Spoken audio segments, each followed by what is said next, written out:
Namaste. Welcome to our April Satsang. I hope it's better weather where you are. We thought everything was going fine, and then we had snow last night. All right. Thank you. Thank you very much for the questions. I have them here in what I call the magic box, and I'll just reach in and pull them out as they happen. In your second discourse in How to Be a Yogi, you mention an unnamed Prajapati throwing a wrench into the evolutionary machinery. Is it possible that the story of Daksha in the fourth canto of Srimad Bhagavatam is recounting this event in allegory? I love the Srimad Bhagavatam as folk tales, but deciphering it in metaphor is beyond my reach. I think it'd be safer to say that no, the story of Daksha is not necessarily that. I'm not saying it absolutely isn't, but I'm just saying that will be safer.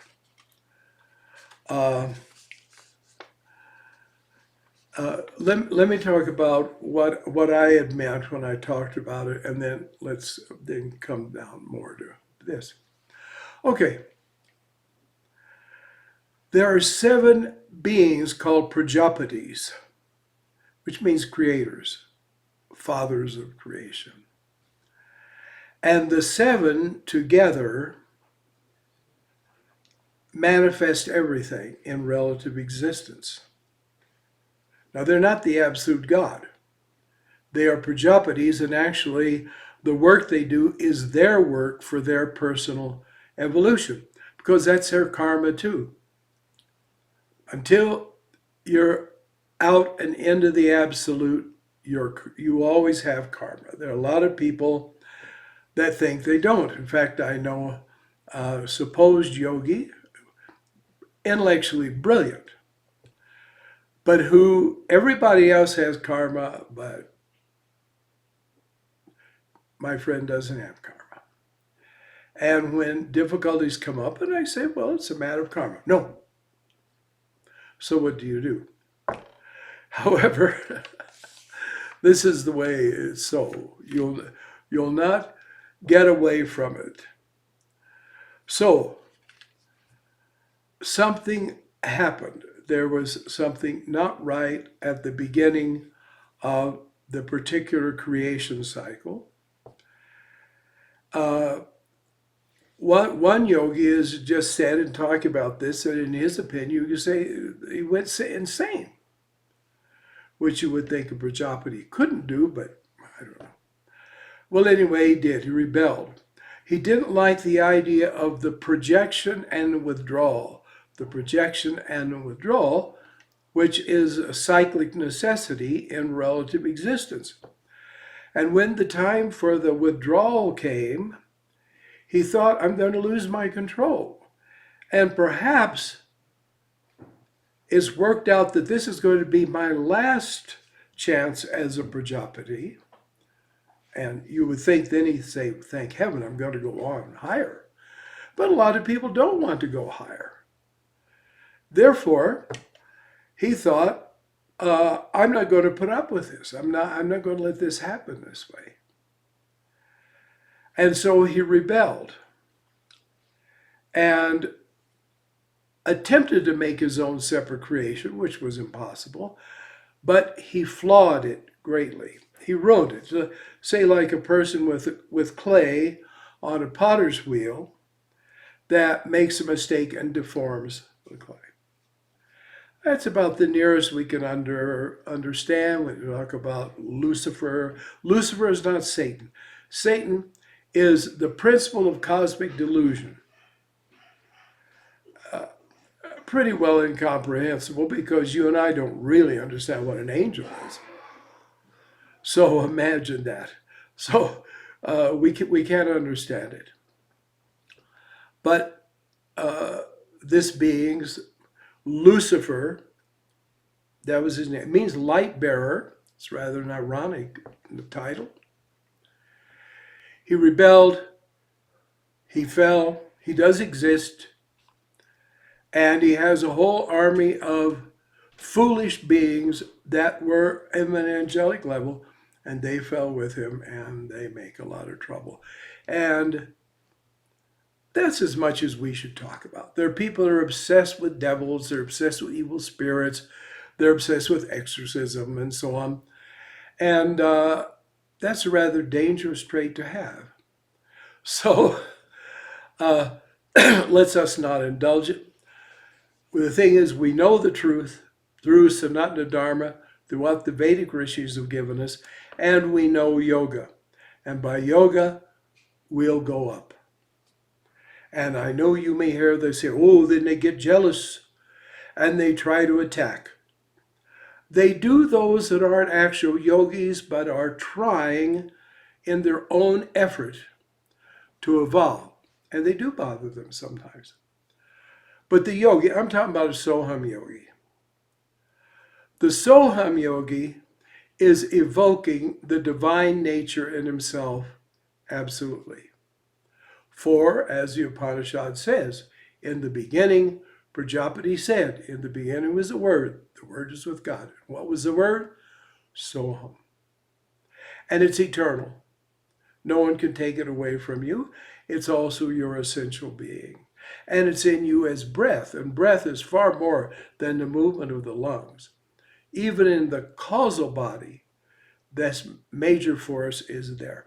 So when you're sitting, if you're not even meditating, and yet you're aware of your breath and you're intoning, so when you inhale and hum when you exhale, you are in touch with the absolute root of your being. It's not something that's going to come in the future sometime for you. It's happening. And your job is to be attuned more and more and more and let your consciousness arise into it, expand into it, whichever word you want. But that's a way to get beyond it. And so you have nothing to worry about with so-called evil spirits. If it's your karma, if you practice evil magic and you set evil spirits to bother someone, well, it may happen to you in this life, but you don't pay any attention. And the most you say to an evil spirit is, God loves you, may God bless you. In fact, before I really knew yoga, I actually had this happen. It may sound nuts, but if you don't know I'm crazy already, well. So I found if I was bothered, I would say, if you don't leave me, I'm going to bless you and pray for you to know the love of God. And they would be gone like that because they don't want that. Because the love of God means they would put the focus from themselves under God, you see. All right, so I wouldn't say this necessarily, and I wouldn't say it doesn't mean this in the Srimad Bhagavatam. Now, I love the Srimad Bhagavatam as folk tales, but deciphering in a metaphor is beyond my reach. Don't be sure they're folk tales. This common thing, this was commonly done when Westerners learned Sanskrit halfway and became Sanskritist and Orientalist, and began to tell the people in India, what things didn't mean. And these people had no way to know. If you're not a yogi, you can't know these things. So unfortunately, well-meaning people in India still have this idea, oh, this is mythology, this never happened. But over and over again, it's being proved that they did happen. For example, oh, Mahabharata is just a long epic poem. It didn't happen. And they're finding evidence of the very battlefield. They're finding evidence that all these things are true. So it's really cheating ourselves to not understand that these things are absolutely real. And There is a website. I don't know. I don't have the address to get. It's called Itihasa. Itihasa. Itihasa means scripture. I mean, history, sorry. Some scriptures are called Itihasa. And I hope that's the full name. And if you go there, you find some very amazing things visually about the history of Bharat, India, especially, and the world. Then there's another thing I would like to recommend to you, and I'm sorry, I should have gotten the web address, but it's called Sangam, capital Sangham, Sangam Talks, Talks. And there you'll find even very lengthy discussions of some of these things, especially by a very remarkable man, Dr. Conrad Elst, who is a remarkable scholar and has written very valuable books. And he discusses various of these problems because people want to steal the spiritual heritage away from India so they can say, why don't you follow my worthless and baseless religion? In other words, the Muslims and the Christians specifically. So these things did happen. Shankara, he was a non-dualist. He was a supreme Advaitin. He's not interested in all kinds of, extra things, you might say. But he discussed this, and he said, he is foolish who does not believe that in the higher yugas, the gods used to spontaneously appear and disappear and interact with human beings. These things did happen. Now, they could become mythologized, like expanded and exaggerated. But don't be quick to think they didn't happen. Now, everything is an expression of karma, and therefore everything has meaning to it. And it means something. So, yes, you take the Vrindavan Leela of Lord Krishna, and this is also an imaging of the relationship of the soul to God. And you can interpret it all symbolically, and that will be so. But we have to understand, the avatars don't have karma. The things that happen to me, things that happen to you, unless one or two of you are an avatar, they reveal our karma. They show what has happened in previous lives, what we have done, and so on. But the avatar has no such karma. Therefore, everything the avatar does is an expression of divinity, and therefore an expression of wisdom. And you can study the life in detail, and there you will see these great truths. The life of Jesus is given in the Gospels is a great mystery drama. Born of a virgin. What does that mean? The consciousness of the divine cannot be born in any mind that is not virgin, in the sense of not just not tainted, but of having no connection or affinity with anything else. In other words, when this kind of dual experience has been transcended, that's, in a sense, the virgin mind. St. Joseph is right karma. You put these things together, and then you get the life in the world of a wise person, of a true sage. So we can take Jesus' life and see everything in it as a symbol, because Jesus willed every minute of his life because his karma was gone.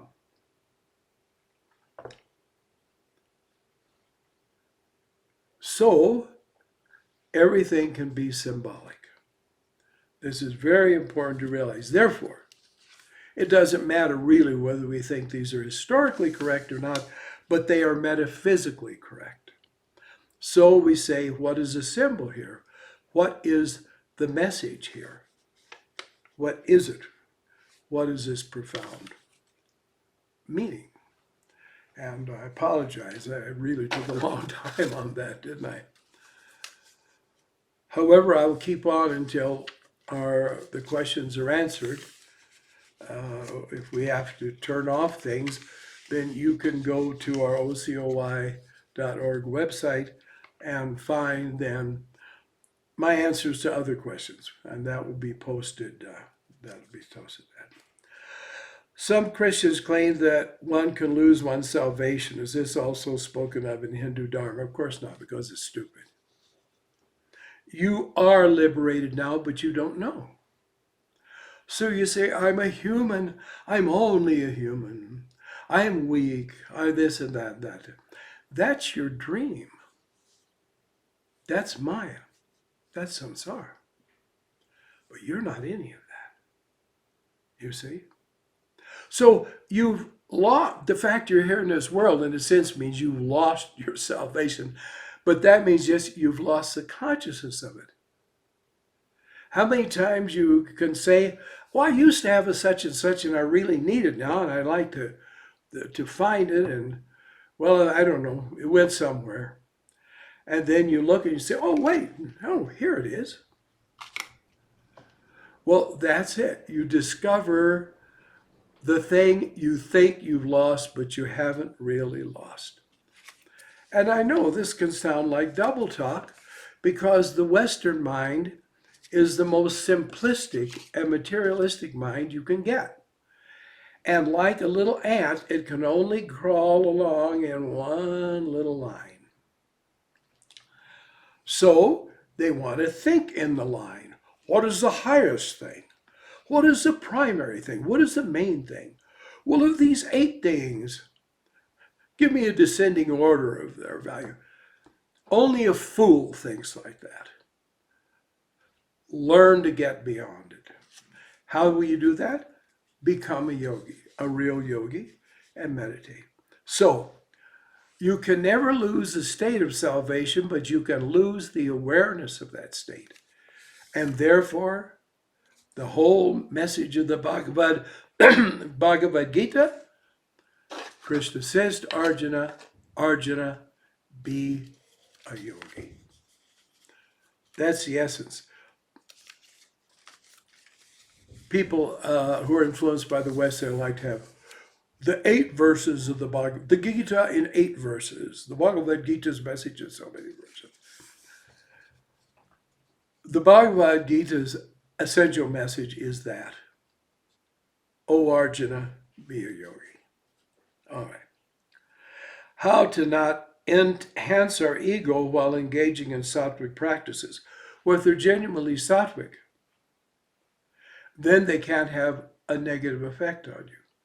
Now, the ego itself is a problem, but you know, if you really practice meditation, that'll take care of itself. I say that because only the most hopeless cases I have ever known have asked me, how do I get rid of the ego? Well, you see, it's stupid.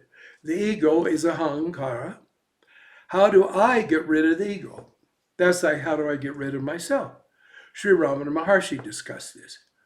He said this whole idea of getting rid of the ego is like saying, find the thief, make him a policeman, and tell him to go arrest himself and put himself in jail.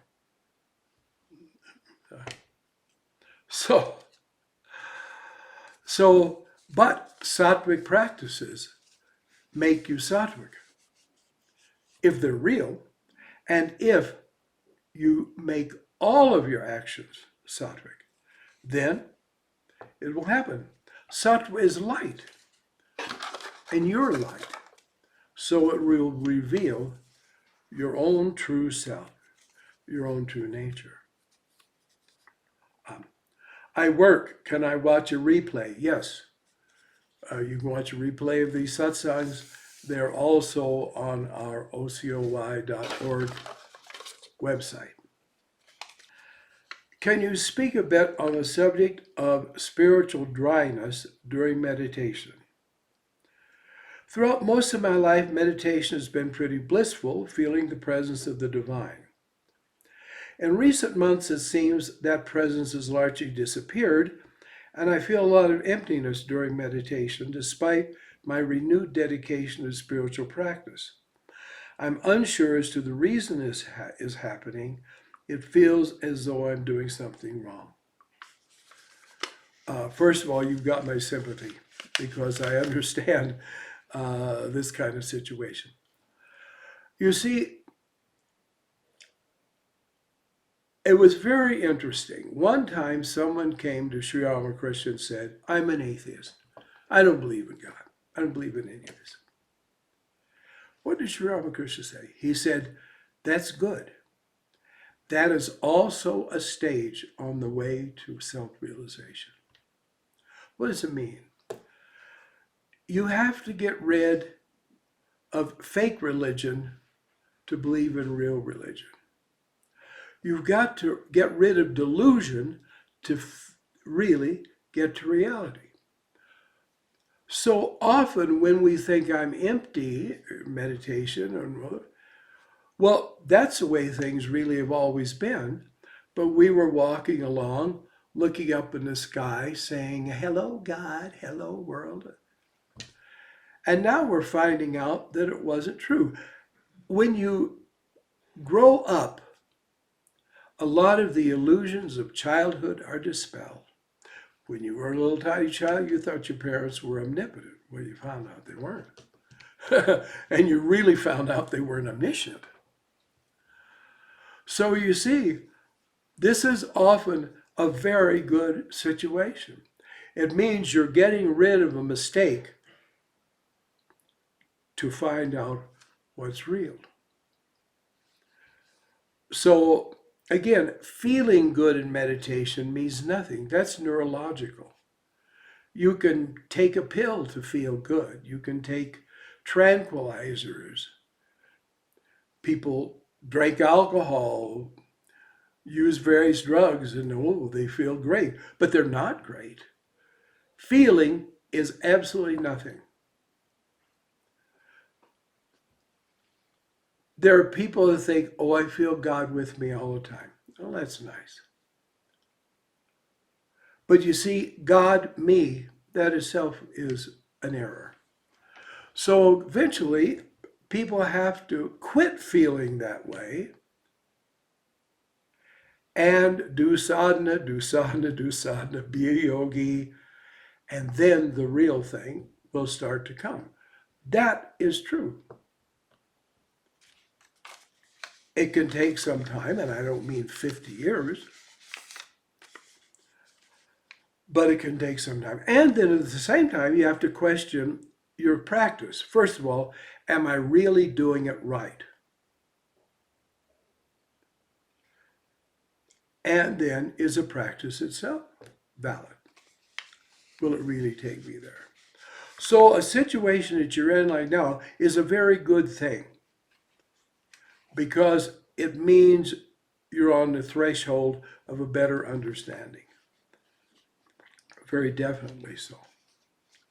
But you see, experiences of meditation mean very, very little.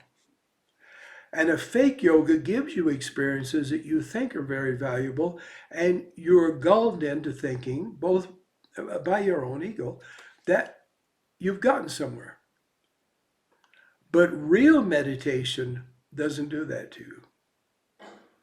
And you can have amazing experiences, and you think, well, this is good. It means I'm on the right track, but it doesn't mean I've gained it and I've gotten it. For example, I meant it when I said that I'm in awe every time I sit for meditation and practice Soham Sadhana. And I have experienced it. I mean, I think I could never experience, and I've experienced levels of my own mind that I could have imagined existed. And guess what? Here I am still here. And I understand, okay, it's a good signpost. Gajanana Maharaj said this. He said, visions are a signpost, you're on the right track, but they're just signposts. They're not where you're aiming for. That is not the goal. All right. Okay. I just read Foundations of Yoga. 10 important principles every meditator should know. Yes, it's really valuable. If you hadn't read it, I recommend it to you. Its value doesn't come from me having written it. It's that I, fortunately, have had this taught to me, and so I'm handing it to you. All right. Page 19 talks about it would be stealing to not pay a health practitioner full price. I've been doing Reiki and other healing modalities for years. It feels wrong for me to take money from someone with cancer. Talk to me about what is the best way to approach this. Once a man who, in quotes, had the money, donated what would have been my fee to a charity supporting feeding the Palestinians. Why did he choose them instead of the Israelis? Why didn't he feed both? Is that okay? Do exactly what your intuition tells you to do. I have no business to tell you this. Because you see, there's a really good Zen story. A Roshi asked one of his students a question, a particular obscure question philosophically, etc. And the student gave an answer, and the Roshi said, yes, that's right. The next day, he asked him the same question. The student gave the same answer, and the Roshi said, no. And the student said, what do you mean? Yesterday you said yes. He said, yes, yesterday it was yes. Today it's no. What does that mean? It's just supposed to bewilder your mind into contradiction? No. It means yesterday you were at a level where that was the truth and the only truth you could comprehend.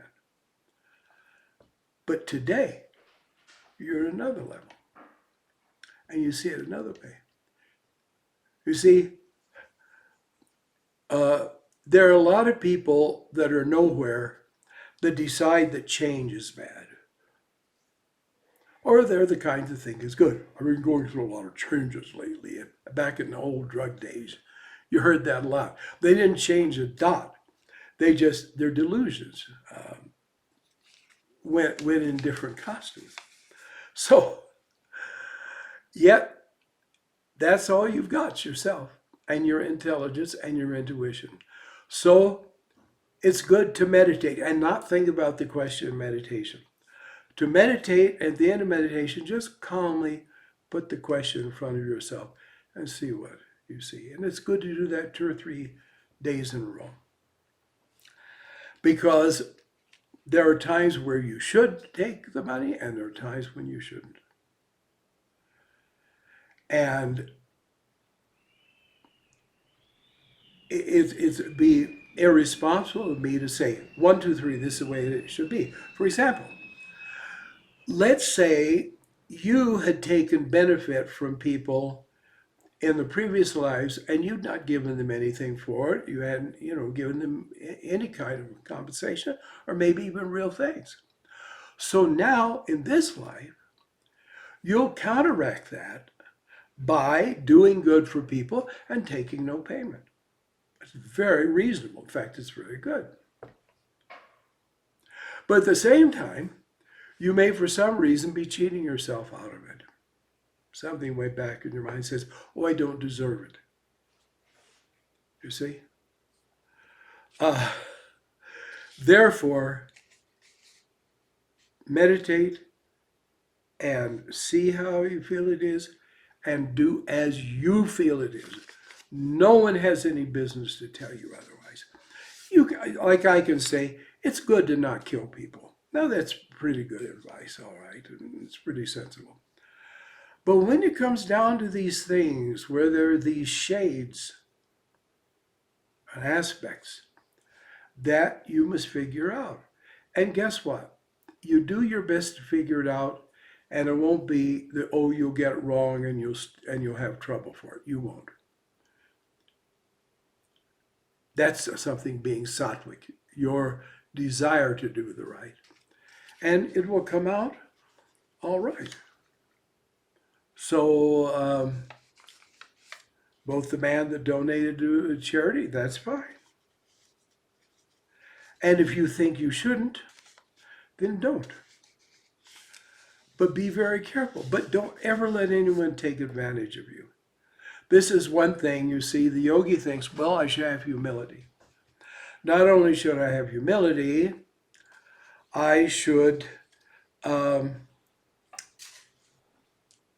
be detached, and I should not be materialistic, and so on. And the truth is, are you wanting to do the right or just wanting to look to yourself as that's your right? So it's tricky. But what else do you have to do? You're in this miserable world. At least you're not trying to be, the best faro dealer at a casino. So go forward, as Sri Ramakrishna's parable says. So it's just, all right. Can you explain what is transmigration? Well, it just simply means that you're born over and over again and you evolve, hopefully. And as you evolve, you go to a higher level of consciousness and control.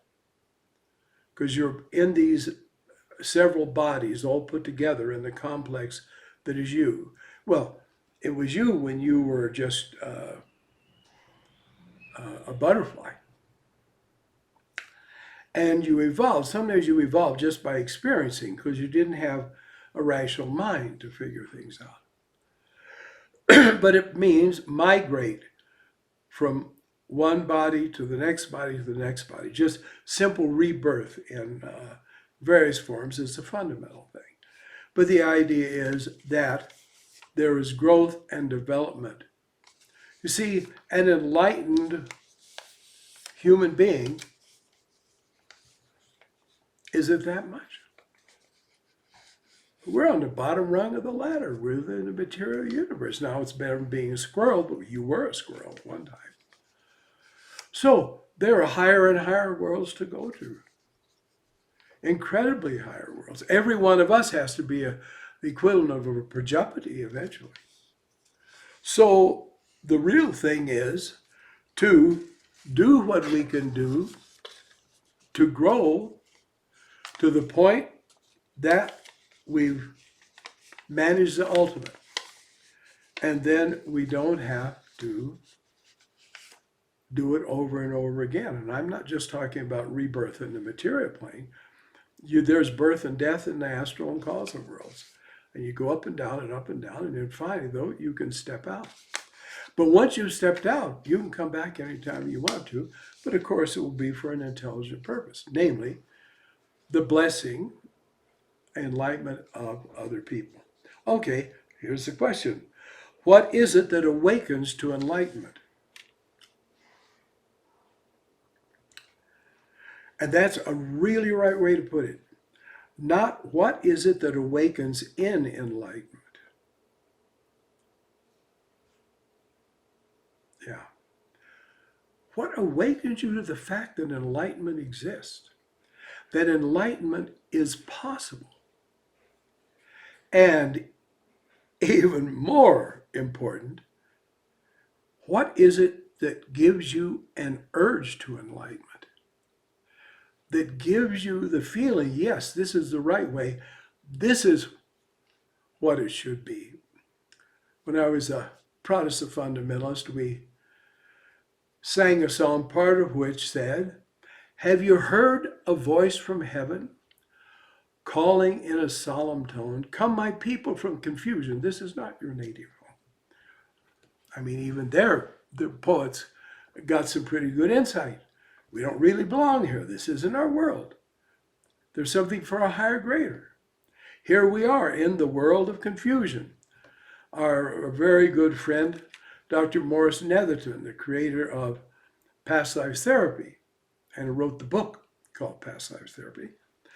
He wrote another book, which unfortunately was not printed, called Strangers in the Land of Confusion, meaning this is the condition of most human beings. That we're strangers and we're confused. So when we awaken to the idea there's something beyond this, this isn't all there is, and enlightenment is possible, then we have to say, well, how do I get it? And you can try a lot of supposed ways to do it. And it doesn't work, and this will happen to everybody, and it doesn't, and those that don't give up, you see, they say, a diamond is a piece of coal that never gave up, because you're in incredible pressure and incredible heat to turn from this crumbly black stuff into the hardest natural substance known that can be perfectly clear. Doesn't even have a color. You see through it. See? And so they say, also, Yogananda liked to say, a saint is a sinner who never gave up. But a saint is someone who first understood, hey, sainthood is possible. I could be one. So, what awakens first is the lesser part of you. And the lesser part of you says, well, there's a higher part of me to work on. See, transmigration, we've defined that. Another thing you would say, transmigration is a series of progressive awakenings into higher and higher consciousness until the ultimate consciousness, that is your essential nature, is reached. So how many people even know enlightenment is possible? And how many people want it? Or how many people want it and are willing to do something to get it? So you're very, very far on the path.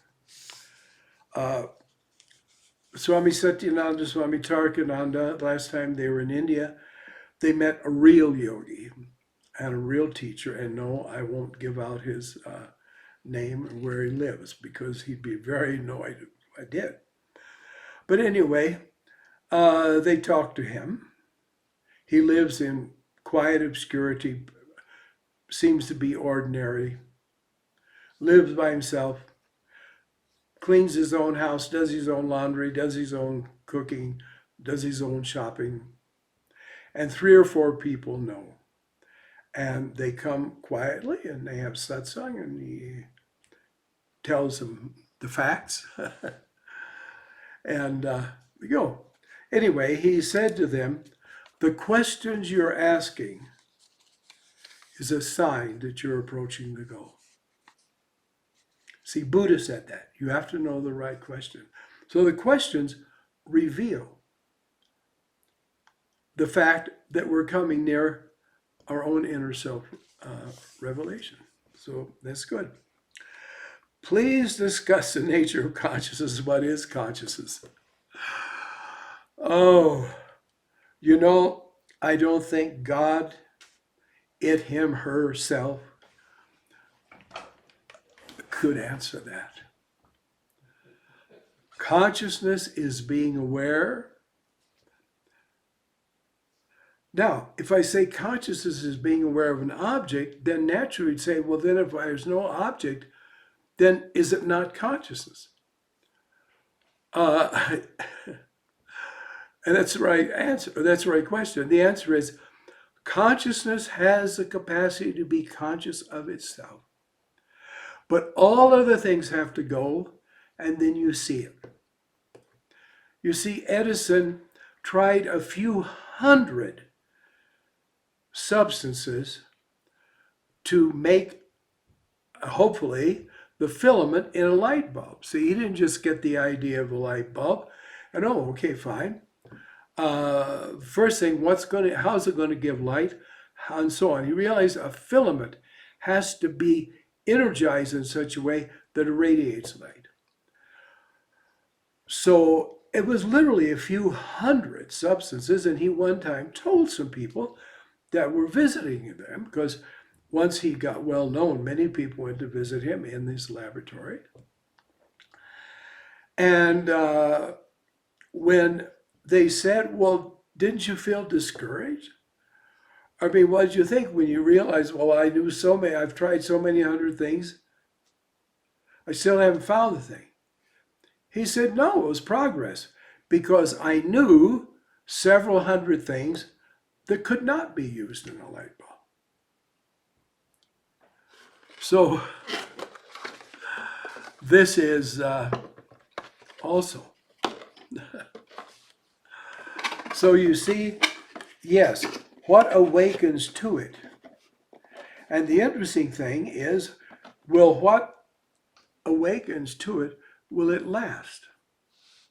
Or is it too just a faculty that may go? Sorry, it's nice to have these conundrums. You know why? Not for us to figure them out, but for us to forget figuring them out, and get busy. And again, you know what I'm going to say, right? Therefore, O Arjuna, become thou a yogi. You see? Sri Ramakrishna used to say, Shiva sits in samadhi, experiencing his absolute being. But he awakens from that state occasionally, and when he does, he dances in joy and says, oh, what I am, oh, what I am, oh, what I am. I rather doubt that that really happens, but the individual Shiva, that's us, can awaken and say, oh, what I am.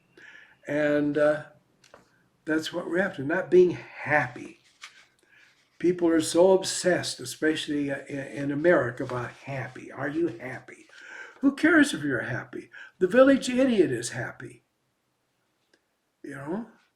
He lives in the back of a gas station, and he's got a couple of burlap bags, and he sleeps on the burlap bags, and he gets up in the morning and goes out, and maybe there are people, there's a restaurant, they'll give him yesterday's leftovers, he'll eat them. Then he goes down to, say, the railway station or the bus station, and somewhere he found an old busted harmonica, and so he goes down there and he stands and goes, and he dances a little bit, and they give him some money. And then he can go somewhere and buy some candy or something. Oh, he's happy. You want to be happy like that? See, being miserable, even being frustrated, can be a very good thing if you will use that to lead to something else. But if you want to just say, well, I slept, I fell down the mud puddle, and here I sit, and the world's no good, and there can't really be a God, and so I don't want to be bothered with all this metaphysical stuff. Okay. Don't. All right. I want to talk to you about the value of spiritual imagery or religious imagery, whichever way you want to put it, for the yogi. See? It's not like, oh, I look there, I see this, that, and I think, oh, I just love you, dear Krishna, beautiful Sham Sundara. Oh, I feel warm. I already got that. The value of religious imagery is that it is a thought form. It is a visual manifestation of a concept. And the concept is the thing that matters. There are archetypes in the mind. Jung talked about this.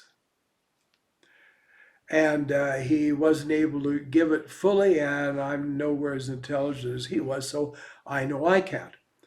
But literally, everything has roots. Everything is rooted in something else. The physical entity is rooted in an astral entity, or many layers, and causal entities also. Therefore, nothing is as we think it is. So a religion, I'm talking about Sanatana Dharma and the gods, all right, yes. These beings exist within God. There's a wonderful passage in one of the Upanishads where it says, how many, the student says, how many gods are there? The teacher says, 30 million. Rita, how many are there? Well, there's 10,000. How many? There's 700. How many? Well, there's 3. How many? Well, all right, there's only 1. Now, it's saying to mean, as the pencil gets sharpened, at the end of the pencil gets sharpened better and better, again, what happens? The very substance of it comes down. There's just a point, the bindu. So then, it's so that there's a multiplicity and there's a unity, and they're both simultaneously. And if our consciousness doesn't embrace that, well then, we've lost an incarnation. We need to work for that. Again, be a yogi. So, for example, you see here, I think, everything's a mirror image. All right, there's Ganesha. And there is Durga. They exist. They are real conscious entities. And I'm not going to go any further than that. I can say, oh, they did this, they did that, and so there they are. No. Think of them as ideas in the minds of God, but they're ideas that are living beings. Or think of them that God, flies have, think, hundreds of facets to their eyes. Think of them as, and it says, in the Gita, the gods are my million faces. So think of it that way. All right, fine. But why are there specific and different forms? Why not just kind of a blob of light and say, that's it? It's because these forms, again, they're thought forms, they're archetypes, and also when you see them with the eye can't see.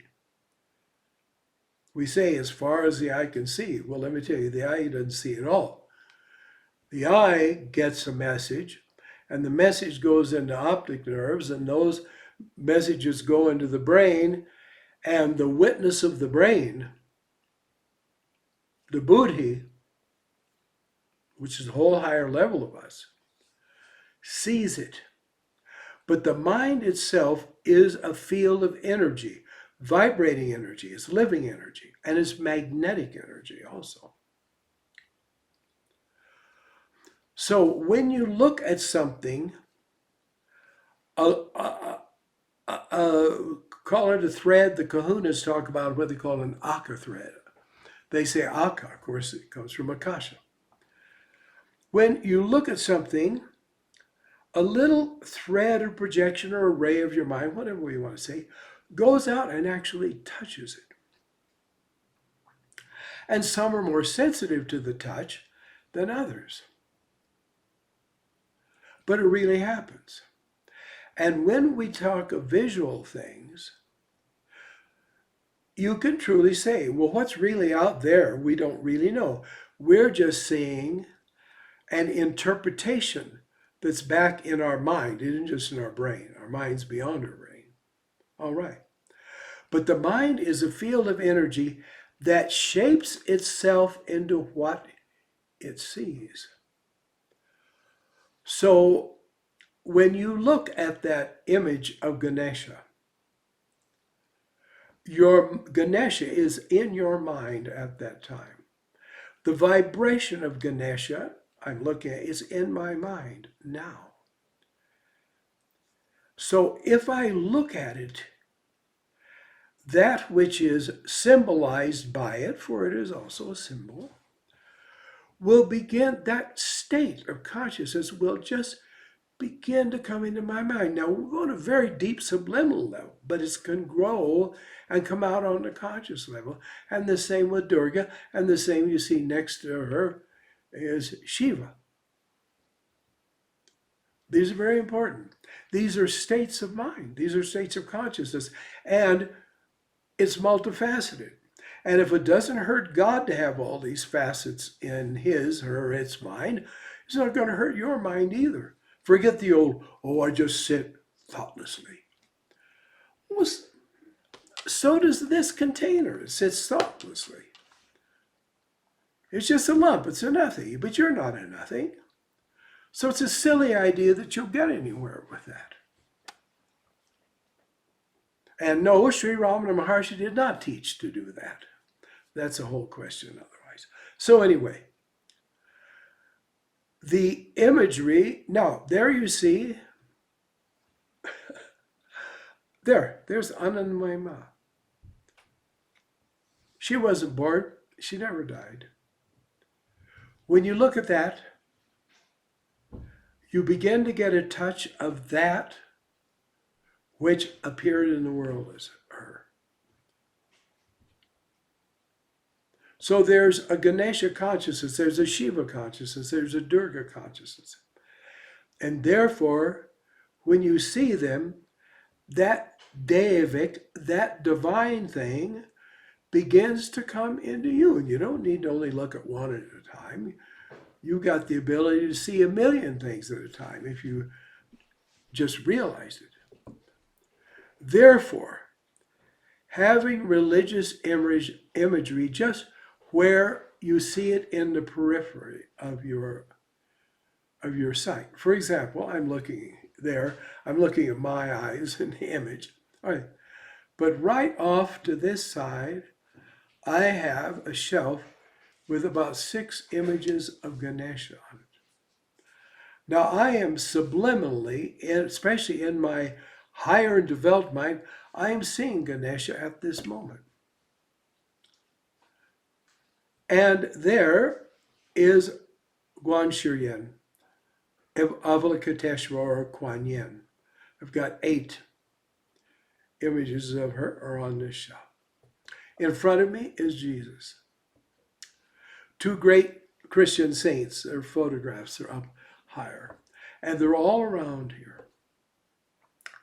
So I'm seeing all this at the same time, and that means my mind is beginning to vibrate to the consciousness that is embodied in these beings.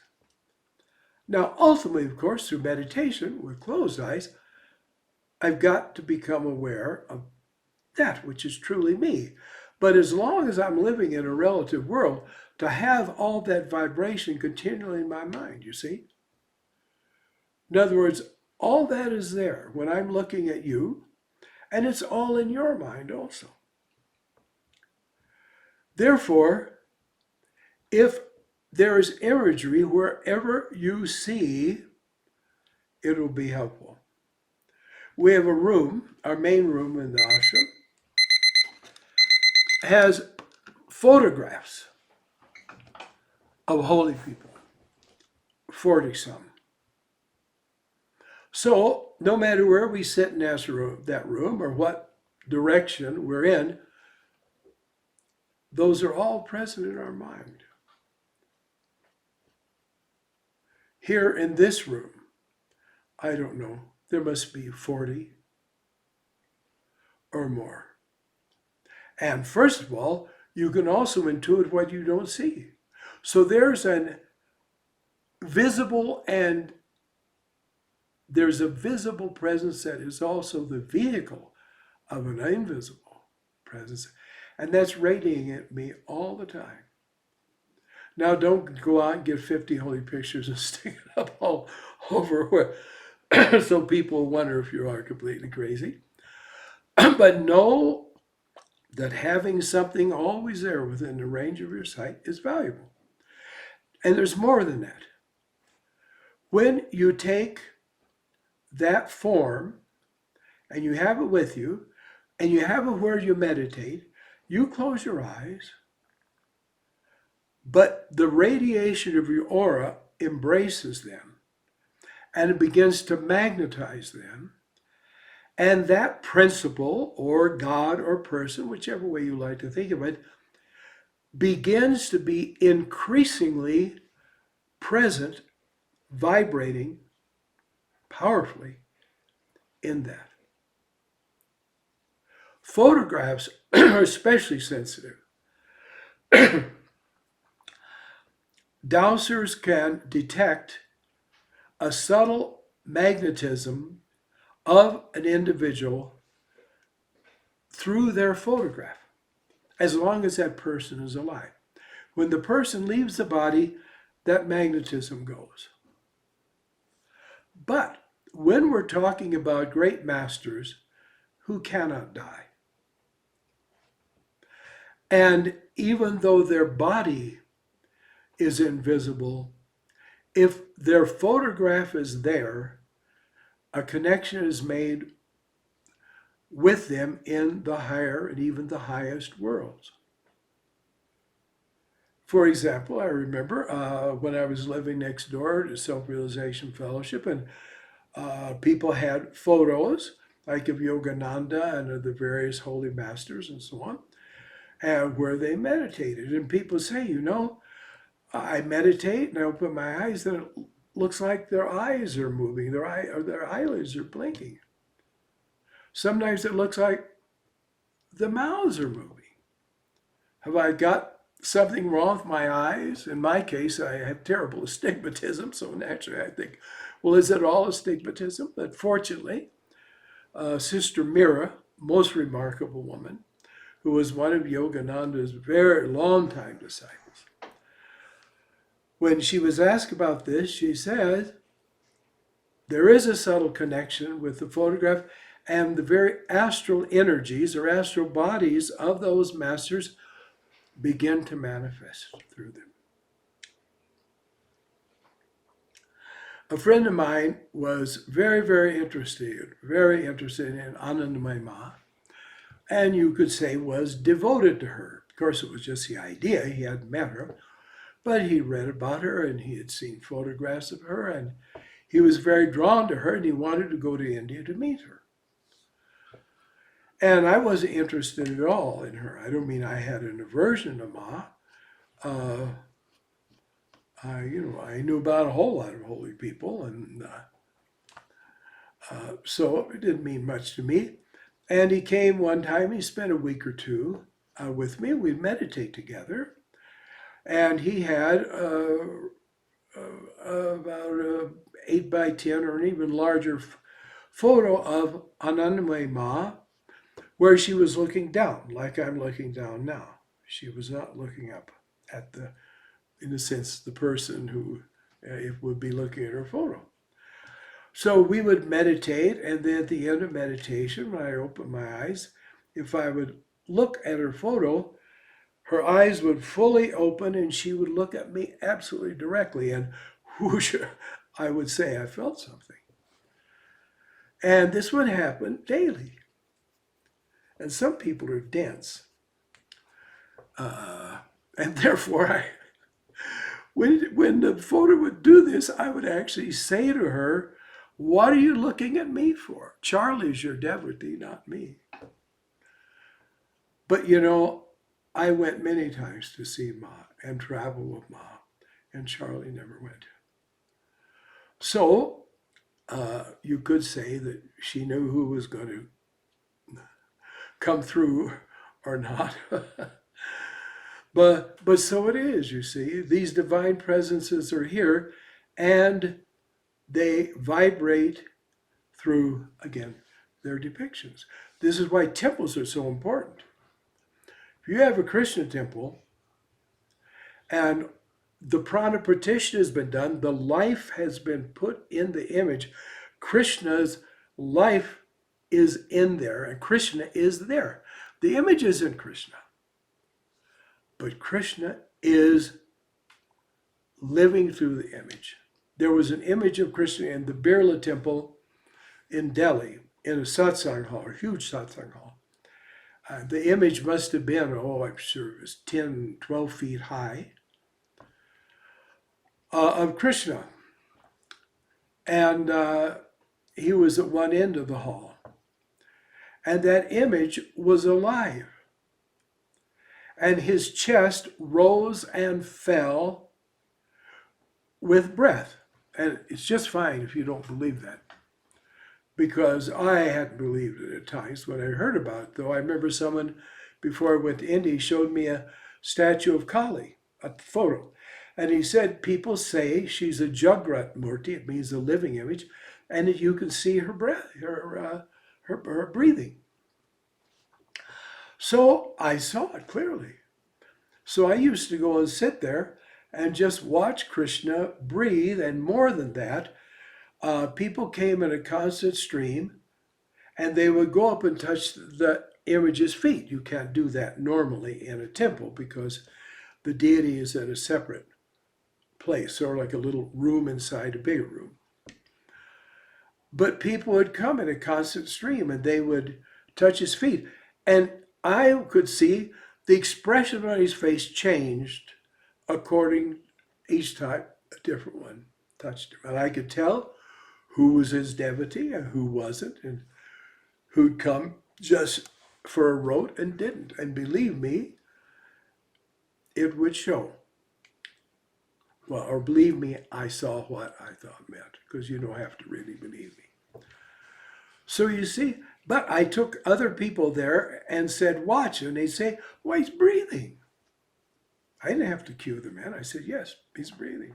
Stone doesn't breathe. But you see, the overshadowing presence of Krishna, invisible in a way, was yet making the life force, the prana, manifest. And that's not a bad idea of having great masters and great deities living in your house. So, if you meditate, they will come. You won't ever be alone. You see, phony mysticism says, oh, God is beyond it all. God is formless, unspeakable, inexpressible. And I just have a bare room to meditate in. Sure, because you want to think of yourself only and you want to be the only person there. And guess what? You've got what you want. You got yourself. If you're satisfied with that, it's good with me. But the real thing is, you do what you can to deal with ourselves. We're vegetarians. Why? The body isn't our soul. Eating meat doesn't affect our soul. Taking drugs doesn't affect our soul. Drinking booze and getting drunk doesn't affect our soul. But it affects the vehicle of our soul. And therefore, things can damage and prevent the real us from coming through our vehicle. So, again, as usual, I've taken long. It is really valuable. And again, it's up to you. But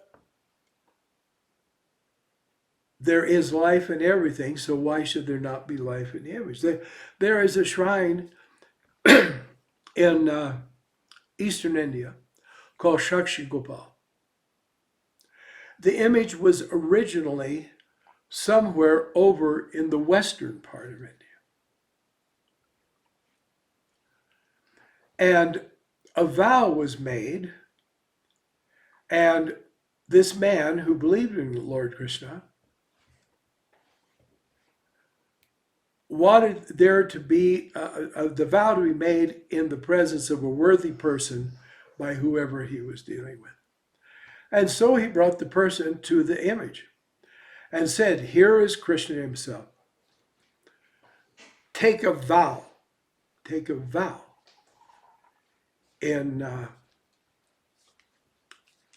front of Krishna.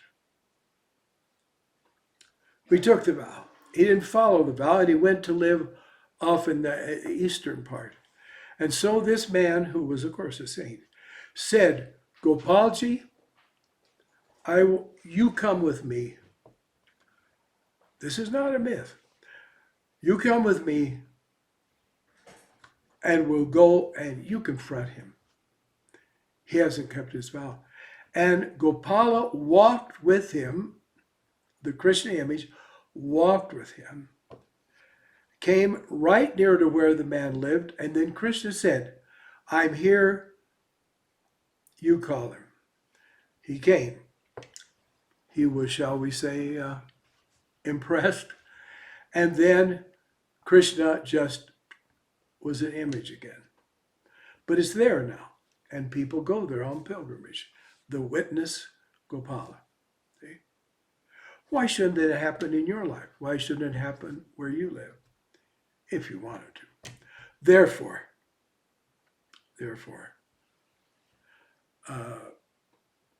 I urge you to experiment with spiritual religious imagery and see for yourself what it means.